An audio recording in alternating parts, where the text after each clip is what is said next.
فمن شهد منكم الشهر فليصم ومن كان مريضا أو على سفر فعدة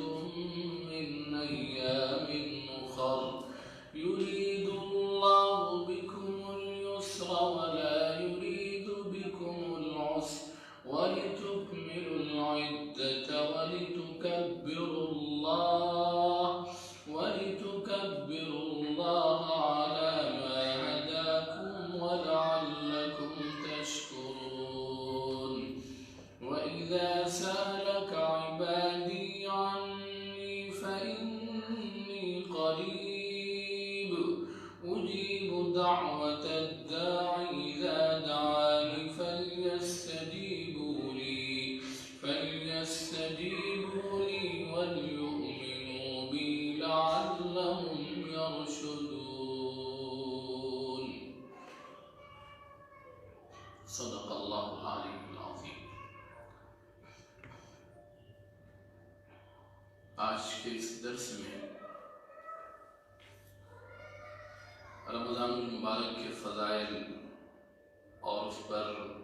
ملنے والے انعامات کیا ہیں، حدیث کی روشنی میں وہ آپ کے سامنے پیش کرنا اور آپ کے سامنے عبارتوں کے ساتھ ان کا ترجمہ رکھنا مقصود ہے، تاکہ ہم روزہ جب رکھیں تو احتساب کے ساتھ اور ایمان کے ساتھ ہم روزے کے دنوں کو گزاریں، کیونکہ ہر عمل کی قبولیت کے لیے ایمان اور احتساب شرط ہے۔ جس عمل پہ بندے کو ایمان اور احتساب نصیب نہ ہو وہ عمل اللہ کے یہاں کھوٹا ثابت ہوگا اور اس عمل پر کچھ بھی اس کو نہیں ملے گا۔ اس وجہ سے آج کے درس میں صرف رمضان المبارک کے فضائل اور اللہ کی طرف سے ملنے والے انعامات جو بندے کے لیے رکھے گئے ہیں اس کا تذکرہ کیا جائے گا۔ پہلی حدیث جو بہت مشہور ہے، بخاری اور مسلم دونوں میں یہ حدیث بیان کی گئی ہے، عن ابی ہریرہ رضی اللہ عنہ قال قال رسول اللہ صلی اللہ علیہ وسلم كل عمل ابن آدم يضاعف الحسنة بعشر أمثالها إلى 700 ضعف قال الله تعالى إلا الصوم فإنه لي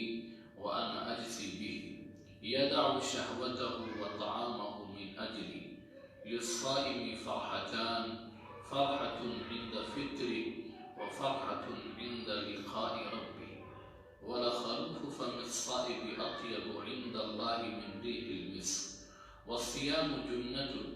وإذا كان يوم صوم أحدكم فلا يرفث ولا يسخر فإن سابه أحد أو قاتله فليقل إني امرؤ صائم رواه البخاری۔ یہ پہلی حدیث ہے،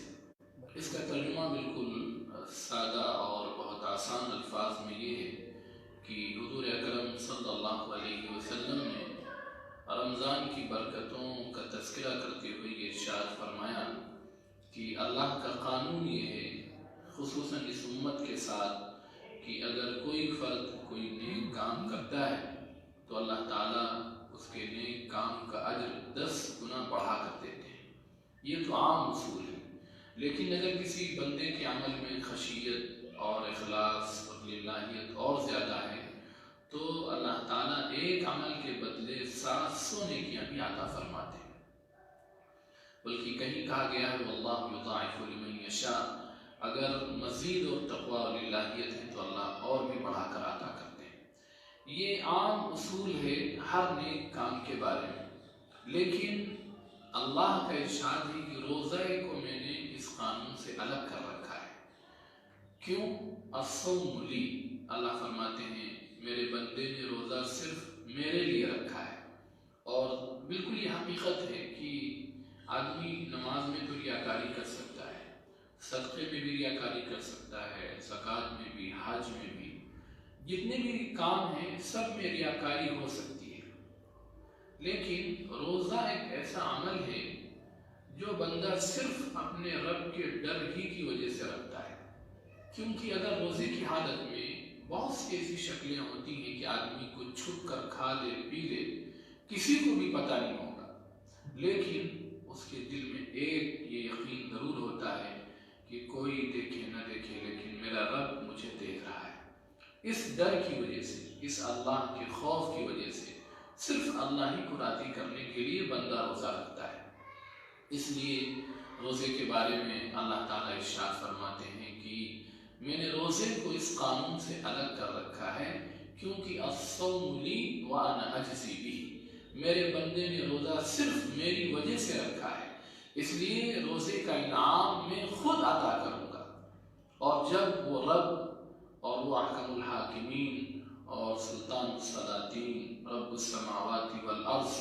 جب وہ اپنی شایان شان کسی بندے کو نوازے گا تو پھر اس کا اندازہ نہیں لگایا جا سکتا ہے اور اس کو بیان نہیں کیا جا سکتا ہے۔ اسی حدیث میں اللہ تعالیٰ آگے فرماتے ہیں کہ میرے بندے نے میری وجہ سے یدعو شہوتہ وطعامہ من اجلی، میرے بندے نے صرف میرے ڈر کی وجہ سے اور ذہن میں میرے استحضار کی وجہ سے اس نے اپنے کھانے کو، پینے کو، اپنی خواہشات کو چھوڑا ہے، تو میں خود اپنی شایان شان اپنے بندے کو اس کا بدلہ ادا کروں گا۔ پھر اس حدیث میں کہا گیا ہے کہ روزے دار کے لیے دو خوشیاں ہیں۔ ایک خوشی تو افطار کے وقت دن بھر بھوکا اور پیاسا رہا اور پھر افطار کے وقت جب کھانے کا وقت ہوتا ہے تو انسان کو ایک فطری خوشی ہوتی ہے، اور وہ جو خوشی ہوتی ہے وہ خوشی بڑے بڑے بادشاہوں کو بھی اور مالداروں کو بھی نصیب نہیں ہو سکتی ہے۔ وہ اس کیفیت کو صرف وہی محسوس کر سکتا ہے جو روزے سے گزرتا ہے، جو سحری سے لے کر افطار تک اپنے آپ کو کھانے پینے سے روکتا ہے، پھر اس کو جو کھانے میں جو لذت ملتی ہے اور جو اس کو سرور اور خوشی اور مسرت ملتی ہے وہ صرف روزہ دار ہی اس کو سمجھ سکتا ہے۔ تو ایک خوشی تو دنیا میں اللہ تعالیٰ روزے دار کو فوری طور پر عطا فرماتے ہیں۔ دوسری خوشی فرحۃ عند لقاء ربی، جس وقت اس کی ملاقات اپنے مالک اور خالق اور رحیم و کریم رب سے ہوگی، اس وقت روزے کے بدلے میں اللہ کیا کیا انعامات دیں گے اور بندے کو اس وقت کیسی خوشی ہوگی، اس خوشی کو بیان نہیں کیا جا سکتا ہے۔ تو ایک خوشی اللہ روزے کے بدلے میں جب اللہ سے ملاقات ہوگی اس وقت عطا فرمائیں گے۔ پھر اس حدیث میں مزید روزے کی فضیلت یہ بیان کی گئی ہے، اور یہ بھی بندوں سے اللہ کی محبت کا اظہار ہے کہ جس میں کہا گیا لَخَلُوفُ فَمِ الصَّائِمِ أَطْيَبُ عِندَ اللَّهِ مِنْ رِيحِ الْمِسْكِ، کہ روزے دار کے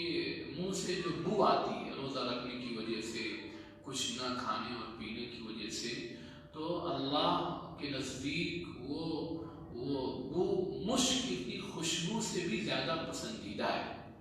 اور یہ صرف وہ احکم الحاکمین، وہ مالک الملک، وہ اپنے بندے سے اتنا خوش ہے، اتنا خوش ہے کہ اس بندے شرط یہ ہے کہ روزے کو آدمی خراب نہ کرے۔ اس میں ایک شکل یہ بیان کی گئی ہے کہ جب تم میں سے کسی کا روزہ ہو تو اس کو چاہیے کہ اپنی زبان سے کوئی گندی بات نہ کرے، کسی سے جھگڑا نہ کرے، اپنے آپ کو پاک و صاف رکھے۔ اگر کوئی دوسرا بھی الجھے اور جھگڑا کرے تو اس کو سمجھائے، نہ مانے تو اپنے آپ کو سمجھا لے کہ تمہارا روزہ ہے، تمہیں اس طرح کی غلط بات نہیں کرنا چاہیے، اور اس جگہ سے اپنے آپ کو الگ کر لے۔ تو ایک تو روزے کی فضائل کی حدیث یہ ہے۔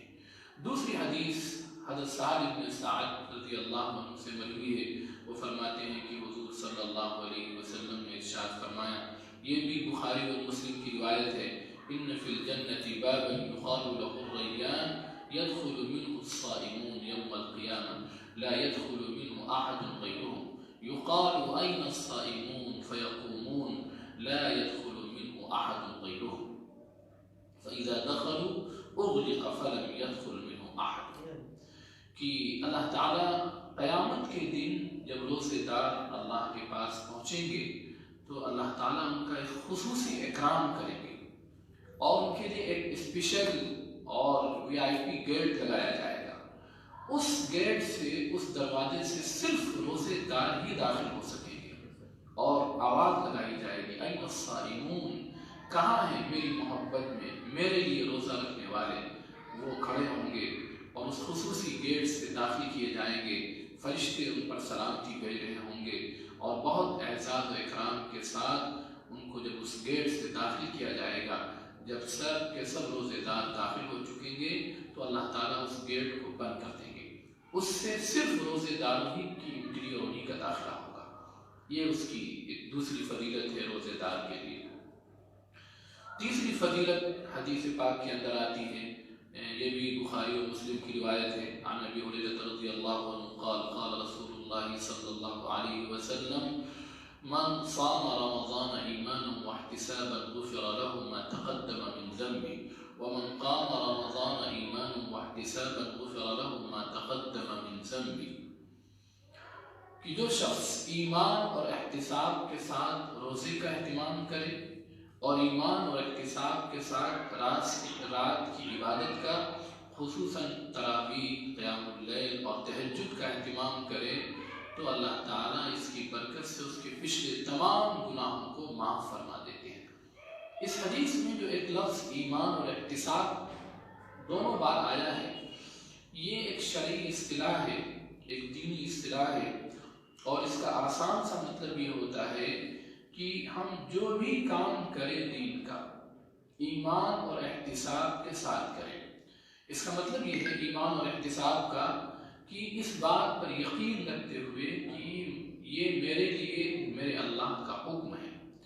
اور اللہ نے مجھ سے اس پر بڑے بڑے وعدے کیے ہیں. جو شخص اس کیفیت کے ساتھ اور صرف اس غرض سے روزہ رکھے کہ میں اپنے اللہ کی بات پر یقین رکھتے ہوئے روزہ رکھتا ہوں، اور اس نے جو میرے لیے وعدہ کیا ہے اس وعدے پر یقین رکھتے ہوئے روزہ رکھتا ہوں، تو اللہ تعالیٰ اس عمل کی برکت سے اللہ تعالیٰ اس کے پچھلے تمام گناہوں کو معاف فرما دیں گے. یہاں بطور مثال کے صرف رمضان کے روزے اور رمضان کی عبادتوں کا ذکر ہے، لیکن ایمان اور احتساب ایک بنیادی چیز ہے شریعت میں، ہر عمل کے لیے ضروری ہے. ہم جو بھی کام کریں شریعت کا، دین کا اور نیک عمل کا، تو اس میں یہ دونوں بنیادیں بہت اہم ہوتی ہیں، ایمان اور احتساب. ایمان کا مطلب یہ ہے کہ اللہ کے فرمان پر، اس کے قانون پر، اس کے حکم پر یقین رکھتے ہوئے، یہ سوچ کر کہ یہ میرے رب کا حکم ہے اور میں اسے دل سے مانتا ہوں. دوسری چیز، اس پر جو اللہ نے وعدہ کیا ہے اس کا یقین رکھتے ہوئے کہ میں اللہ کے اس انعام کو لینے کے لیے یہ عمل کر رہا ہوں. جیسے نماز کے بارے میں ہے کہ جو شخص پابندی سے 5 وقت کی نماز کا اہتمام کرے، وضو بھی اچھی طرح کرے، رکوع سجود بھی اچھی طرح کرے، اطمینان سے پڑھے، تو اللہ یہ ضمانت دیتے ہیں کہ میں اپنے ایسے بندے کو ضرور جنت میں داخل کروں گا. تو جب بھی ہم نماز پڑھیں تو اس یقین کے ساتھ کہ نماز پڑھنے کا حکم میرے رب نے مجھے دیا ہے اور یہ میرے رب کا فرمان ہے میرے لیے، اس پر یقین رکھتے ہوئے، دوسرے اس بات پر بھی یقین رکھتے ہوئے کہ یہ گارنٹی ہے کہ میں نے اگر اچھی طریقے سے نماز کا اہتمام کیا تو اللہ تعالیٰ مجھے اپنے فضل و کرم سے جنت میں داخل فرما دیں گے. یہ مطلب ہوتا ہے ایمان اور احتساب کا. تو یہ شرعی ایک اصطلاح ہے، دینی اصطلاح ہے، اور ہر عمل میں یہ چیز مقصود ہے کہ ہم جب بھی کوئی کام کریں تو ایمان اور احتساب کی کیفیت کے ساتھ کریں. تیسری ایک روایت ہے عبداللہ بن عمرو رضی اللہ عنہ ان رسول اللہ صلی اللہ علیہ وسلم قال الصيام والقرآن يشفعان العبد يوم القيامة يقول الصيام أي ربي إني منعته الطعام والشهوات بالنهار فشفعني فيه ويقول القرآن منعته النوم بالليل فشفعني فيه فيشفعان رواه البيهقي في شعب الإيمان. اس حدیث میں یہ بیان کیا گیا ہے کہ حضور اکرم صلی اللہ علیہ وسلم نے ارشاد فرمایا کہ قیامت کے دن جو نفسی نفسی کا عالم ہوگا اور بہت ہی بے چینی کا عالم ہوگا، یعنی اس سے زیادہ بے چینی کیا ہوگی کہ دودھ پلانے والی ماں اپنے دودھ پلاتے بچے کو بھول جائے گی. دنیا میں سب سے بڑی محبت کا مظہر انسان نے یہی دیکھا ہے کہ ایک ماں جو محبت اپنے بچے سے رکھتی ہے شاید دنیا میں اس سے بڑھ کر کوئی اور محبت نہیں ہوتی، لیکن اس کے باوجود وہ ایسا بھیانک اور ایسا دلدوز منظر ہوگا کہ اس دن ہر آدمی ہر ایک کو بھول جائے گا۔ سورہ عبس وتولی کی آخری آیت ہے جس میں یہ کہا گیا ہے فَإِذَا جَاءَتِ الصَّاخَّةُ يَوْمَ يَفِرُّ الْمَرْءُ مِنْ أَخِيهِ وَأُمِّهِ وَأَبِيهِ وَصَاحِبَتِهِ وَبَنِيهِ لِكُلِّ امْرِئٍ مِّنْهُمْ يَوْمَئِذٍ شَأْنٌ يُغْنِيهِ کہ جس دن وہ مرحلہ آئے گا قیامت کا، اس دن ہر انسان دوسرے انسان سے بالکل بے نیاز ہو جائے گا، الگ ہو جائے گا۔ پھر اس میں آگے یہ بھی کہا گیا ہے کہ ماں اپنے بچے سے اور بیوی اپنے شوہر سے اور شوہر اپنی بیوی سے، ہر ایک دوسرے سے الگ ہو کر صرف اپنی فکر میں ہوگا کہ آج میرا کیا ہوگا۔ تو اس دن بہت سی شفاعت کی شکلیں ہیں، اس میں سے ایک شفاعت کی شکل یہ بھی اس حدیث میں بیان کی گئی ہے۔ سب سے بڑی شفاعت اس دن حضور اکرم صلی اللہ علیہ وسلم کی شفاعت ہوگی۔ اس کی وجہ سے جہاں ایک طرف پوری انسانیت کو راحت ملے گی، وہیں خصوصی طور پر اس امت کو بہت بڑی راحت ملے گی۔ اس میں سے ایک شفاعت کی شکل یہ ہے جو اس حدیث میں بیان کی گئی ہے کہ روزہ اور قرآن، یعنی جس نے روزے کو اچھی طریقے سے رکھا اور روزہ اس انداز میں رکھا جس طرح شریعت نے بتایا ہے، اور قرآن کی طرف اس نے توجہ دی، قرآن کو پڑھا، اس کو سمجھا، اس پر عمل کیا، تو یہ دونوں چیزیں کل قیامت کے دن اللہ سے سفارش کریں گی۔ کیا کہیں گی؟ اس حدیث میں بیان کیا گیا ہے یہ دونوں آئیں گے اللہ کے سامنے، اور روزہ کہے گا اے ربی، اے میرے پروردگار، انی منعتہ الطعام والشہوات بالنہار، کہ میں نے آپ کے اس بندے کو کھانے سے، پینے سے، شہوتوں سے میں نے روکا تھا، اور روزہ رکھنے کی وجہ سے یہ شخص رکا رہا۔ آج میں آپ سے سفارش کرتا ہوں کہ میری سفارش کو اس بندے کے بارے میں قبول فرما لیجیے۔ اسی طرح قرآن کو جس نے پڑھا، اس کو سمجھا، اس پر عمل کیا، تو قرآن بھی اللہ کے سامنے آئے گا، وہ بھی کہے گا کہ اللہ میں اس بندے کی سفارش کرتا ہوں کہ اس نے قرآن کو پڑھا، اس پر عمل کیا، آج میری درخواست قبول فرمائیے۔ اور ان دونوں کی درخواست، دونوں کی سفارش ایسی ہوگی کہ وہ اللہ ضرور قبول فرمائیں گے۔ حدیث میں ہے فَيُشَفَّعَانِ، اور ان دونوں کی سفارشیں قبول فرمائی جائیں گی، اور اس کے بعد ان کے ساتھ اکرام اور اعزاز کا معاملہ کیا جائے گا۔ ایک اور حدیث ہے حضرت عبادہ بن صامت رضی اللہ عنہ سے مروی ہے، جس میں وہ کہتے ہیں کہ ہمارے نبی حضرت محمد صلی اللہ علیہ وسلم نے جیسے ہی رمضان قریب آیا، آپ نے ہم سب کو متوجہ ہو کر یہ فرمایا کہ اتاکم رمضان شہر البرکہ یغشاکم اللہ فیہ وینزل الرحمہ ویحط الخطایا ویستجیب فیہ الدعاء وینظر اللہ الی تنافسکم، فرمایا کہ رمضان المبارک کا بہت ہی اور اپنی نازل فرماتے ہیں، کثرت سے گناہوں کو معاف فرماتے ہیں، اور خوب کثرت سے دعاؤں کو قبول کرتے ہیں، اور اللہ تعالیٰ تمہارے تنافس کو دیکھتے ہیں۔ تنافس کہتے ہیں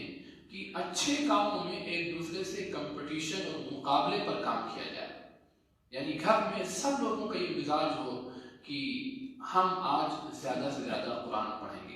ہم آج زیادہ سے زیادہ تسبیح پڑھیں گے، ہم آج زیادہ سے زیادہ دعا کریں گے، ہم آج زیادہ سے زیادہ اللہ کے سامنے آہوزاری کریں گے۔ یہ جو مزاج ہوتا ہے اسے کہتے ہیں تنافس، یعنی ایک دوسرے سے بڑھ چڑھ کر اچھے کاموں میں حصہ لیا جائے۔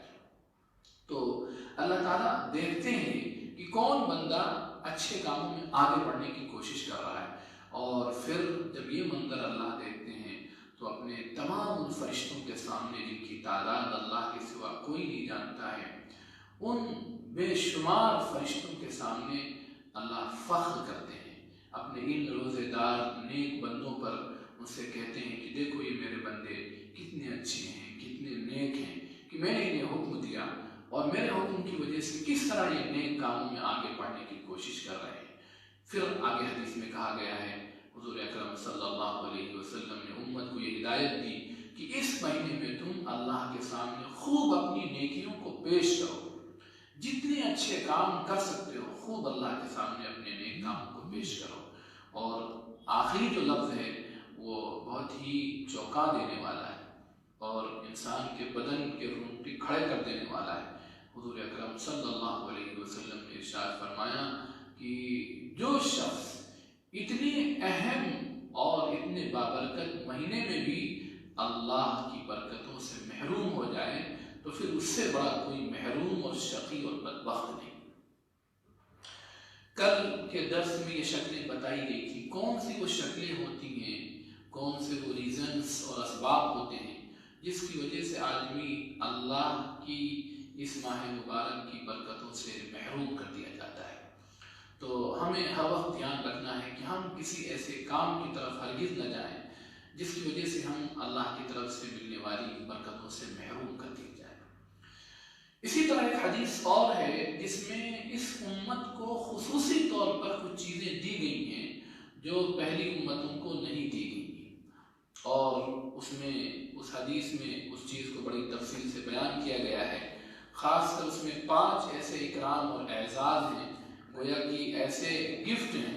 جو اللہ نے صرف اس امت کے لیے رکھے ہیں۔ پچھلی جو امتیں گزری ہیں اللہ تعالیٰ نے ان امتوں کو وہ چیزیں عطا نہیں فرمائی، تو یہ بھی ہمارے لیے ایک بہت بڑا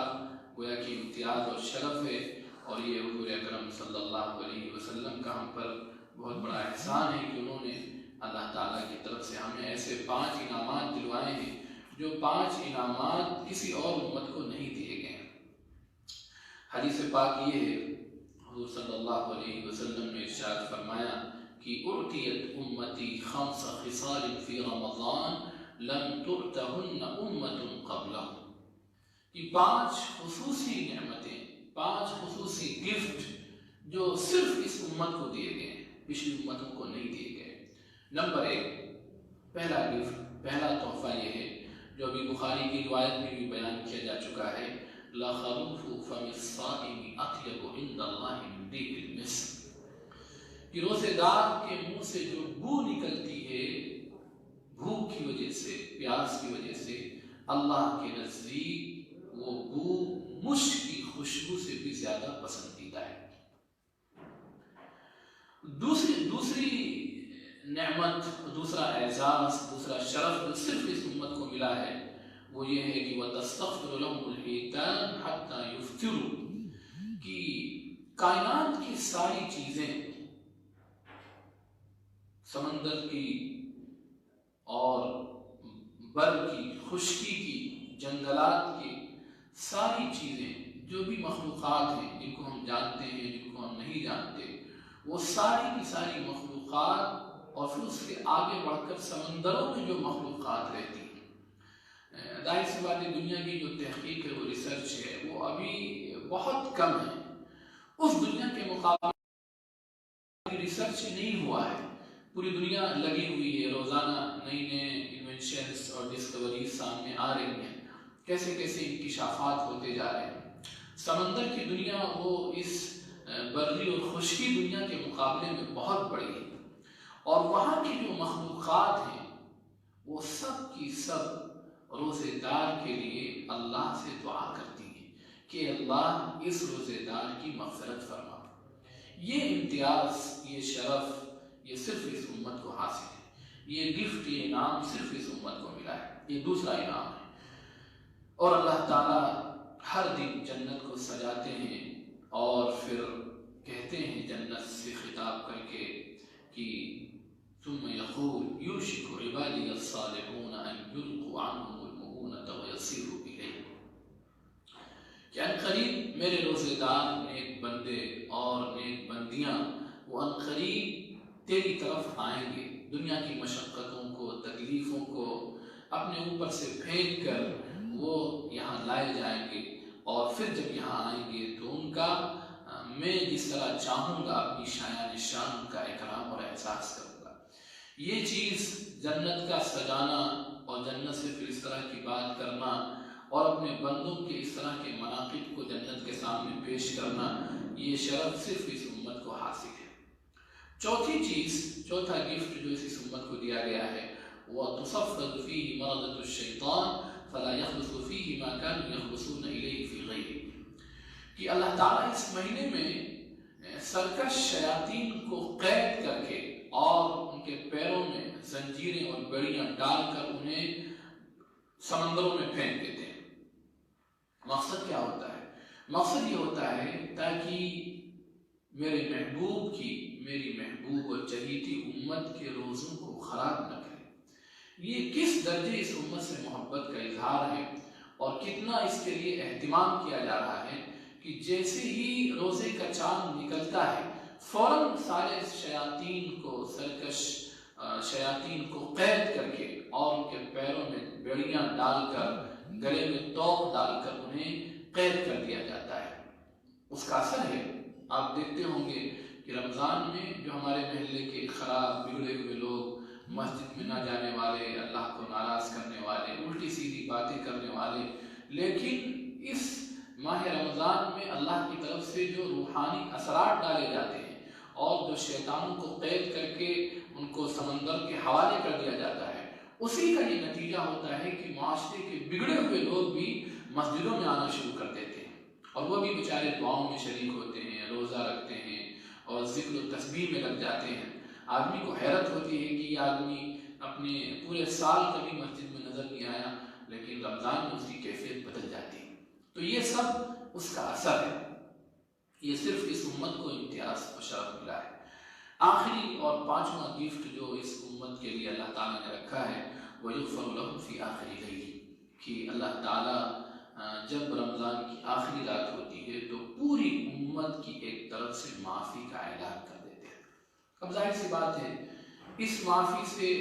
وہ لوگ تو محروم رہیں گے جنہوں نے روزے کی قدر نہیں کی، روزہ ہی نہیں رکھا، نماز ہی نہیں پڑھی، یا روزہ رکھ کر نماز پڑھ کر گندی باتوں میں بھی لگے رہے۔ کل جن باتوں کی طرف اشارہ کیا گیا تھا کہ بعض کام ایسے ہوتے ہیں جس کی وجہ سے آدمی روزہ رکھ کر بھی روزے کی برکتوں سے محروم ہو جاتا ہے۔ اس میں یہ باتیں سب بتائی گئی تھی کہ اپنی نگاہوں کا استعمال صحیح رکھا جائے، اپنی زبان کا استعمال صحیح رکھا جائے، ہاتھ پیر کا صحیح استعمال کیا جائے، روزہ رکھنے کے بعد جو چیز کھائی جائے وہ چیز حرام نہ ہو، وہ چیز مشکوک نہ ہو، وہ چیز گڑبڑ اور خراب نہ ہو، شریعت کے اعتبار سے وہ چیز حلال ہو، جائز ہو، پاکیزہ ہو، انہی چیزوں سے روزے میں افطار کیا جائے۔ آدمی بھوک کو برداشت کرتے ٹھیک ہے، کوئی حرج نہیں، ہم نے جہاں 8 گھنٹے 12 گھنٹے ہم نے بھوک برداشت کی، وہیں ہم پاک اور حلال چیز کھا کر تھوڑا کم کھائیں گے، لیکن ہم اپنے روزے کو خراب نہیں کریں گے، یہ نہیں کھانے کی وجہ سے ہم اپنا روزہ خراب کر دیں۔ تو یہ ان چیزوں میں ہمیں اہتمام کرنا چاہیے۔ اور آخری بات جو کہی گئی تھی، اس کے بعد ان سب اعمال کو کرتے ہوئے اللہ سے خوب معافی مانگی جائے، خوب دعا کی جائے اور اپنے روزے کو قبول کرنے کی اللہ سے درخواست کی جائے۔ دعاؤں کا جتنا زیادہ ہو سکے اہتمام کیا جائے، کیونکہ اس ماہ مبارک میں روزے دار کی دعا اللہ رد ہی نہیں کرتے۔ حدیث کے صاف الفاظ ہیں، ثلاثۃ لا ترد دعوتهم الصائم حتى يفطر، کہ 3 لوگ ایسے ہیں جن کی دعائیں کبھی رد نہیں ہوتی۔ اس میں سے پہلا شخص روزے دار ہے، افطار کے وقت تک جو بھی دعا وہ کرتا ہے اللہ اس کی دعا کو رد نہیں کرتے۔ دعا کے رد ہونے کے یا قبول نہ ہونے کے کچھ اسباب ہیں، اور پھر دعا کے قبول ہونے کا مطلب کیا ہے، انشاءاللہ اس کی بھی کل وضاحت آ جائے گی، اور کچھ چیزیں اور اہم ہیں کل کے درس میں انشاءاللہ وہ بھی پیش کی جائیں گی۔ کچھ مسائل، آج وقت ہو چکا ہے، مسائل رہ گئے ہیں، انشاءاللہ مسائل بھی پیش کر دیے جائیں گے۔ 1-2 چیزیں آج کے درس میں کیونکہ 1-2 دن سے یہ سوال آ رہا ہے، اس وجہ سے اس کو شاید پیش کرنا ضروری ہے۔ ایک سوال یہ کیا گیا تھا کہ اگر روزے کی حالت میں کوئی چیک اپ کے لیے اپنا بلڈ دے، اپنا خون دے، تو اس کا کیا حکم ہے؟ تو یہ بات ذہن میں رہنا چاہیے کہ کسی بھی طرح کے چیک اپ کے لیے بلڈ دینے سے، خون دینے سے روزے پر کوئی فرق نہیں پڑتا ہے، روزہ نہیں ٹوٹتا ہے۔ اسی طرح اگر کوئی آدمی سویا اور سونے کی حالت میں اس کو نہانے کی ضرورت پیش آ گئی تو اس سے بھی روزہ نہیں ٹوٹتا ہے۔ ایک سوال اور آیا تھا، اگر کوئی چیز منہ میں پھنسی ہوئی ہے، اس کو کسی نے اندر لے لیا حلق کے نیچے، تو کیا اس سے روزہ ٹوٹ جاتا ہے؟ تو یہاں یہ بات ذہن میں رہنی چاہیے کہ جو پھنسی ہوئی چیز ہے دانت میں، منہ میں، اگر وہ 1 چنے سے کم مقدار میں اور پھر کسی نے اس کو نگل لیا تو اس سے روزہ نہیں ٹوٹتا ہے، اور اگر اس سے زیادہ مقدار میں ہے تو پھر روزہ ٹوٹ جاتا ہے۔ اسی طرح ایک سوال یہ بھی کیا گیا تھا کہ منہ میں اگر بہت زیادہ تھوک آ جائے یا بلغم آ جائے، اس کو ایک دم سے آدمی نیچے نگل لے، تو یہ بات بھی ذہن میں رہنا چاہیے کہ تھوک کے نگلنے سے یا بلغم کے نکل جانے سے روزے پر کوئی فرق نہیں پڑتا ہے۔ انشاءاللہ کل کے درس میں دعا کی قبولیت اور عدم قبولیت کے اسباب کیا ہوتے ہیں اور کچھ مسائل ہیں وہ انشاءاللہ پیش کیے جائیں گے۔ اللہ تعالیٰ ہم سب کو عمل کی توفیق عطا فرمائے اور ہمارے روزے کو ان تمام فضائل کے ساتھ، ان تمام سعادتوں کے ساتھ مزین فرمائے۔ انشاءاللہ ابھی اذان ہوگی، اس کے بعد اپنے اپنے گھروں میں